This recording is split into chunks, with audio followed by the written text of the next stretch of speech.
பவன் கல்யாண் நடிப்புல தெலுங்குலேருந்து எடுக்கப்பட்ட ஒரு ஹிஸ்டாரிக்கல் ஆக்ஷன் த்ரில்லர் டிராமாவான ஹரிஹர வீரமல்லு திரைப்படம் வந்து ஃபைனலாக இப்போ ஓடிடிக்கு வந்திருக்கு. ஸோ தமிழ் டப்பிங்கோட பிரைம் வீடியோஸில் ரிலீஸ் பண்ணியிருக்கிறாங்க. இந்த படம் எப்படி இருக்குது அப்படிங்கிறது தான் இந்த ரிவ்யூவில் பார்க்க போகிறோம். இந்த படத்தோட கதை கரெக்டாக 16ஆம் நூற்றாண்டில் நடக்குது. ஸோ அந்த பீரியடில் ஹரிஹர வீரமல்லு அப்படிங்கிற ஒரு சித்தரிக்கப்பட்ட ஒரு கேரக்டர் வந்து ஒரு திருடனாக வாழ்ந்துட்டு இருக்காப்புல. ஸோ இந்த திருடன் வந்து கெட்டவங்க கிட்ட இருந்து வந்து பார்த்தீங்கன்னா தங்கத்தையும் வைரத்தையும் திருடி ஸோ ஏழை எளியவங்களுக்கு கொடுக்கக்கூடிய ஒரு ராபின் ஹுட்டா வாழ்ந்துட்டு இருக்காப்புல.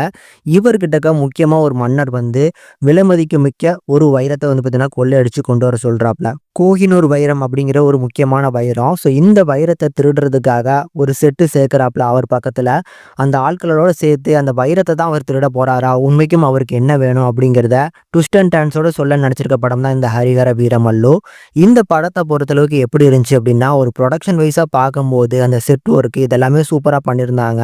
ஆனா ஒரு நல்ல திரைக்கதை இந்த படத்துல கண்டிப்பா மிஸ் ஆகுதுங்க. இது ஒரு சித்தரிக்கப்பட்ட கதாபாத்திரம் அப்படிங்கிறதுனாலே படத்துல இந்த கேரக்டருக்கு வந்து ஒரு மாஸ் மூமெண்ட்ஸ் வேணும் அப்படின்னு சொல்லி நிறைய ஆக்ஷன் பிளான் பண்ணியிருக்கிறாங்க. ஒவ்வொரு ஆக்ஷனுமே வந்து பார்த்தீங்கன்னா ஸோ ஒரு அந்த ஆக்ஷன் வந்து அந்த அளவுக்கு ஒரு என்டர்டெயின்மெண்ட்டே கொடுக்க மாட்டேது. முக்கியமாக எல்லா ஆக்ஷன்லையுமே வந்து பார்த்தீங்கன்னா ரோப்பை போட்டு பவன் கல்யாணை தூக்குறதுலே தான் பிளான் பண்ணி எடுத்திருக்காங்க போல. அந்த மாதிரியான ஒரு முக்கியமான ஆக்ஷன் தான் இருக்குது.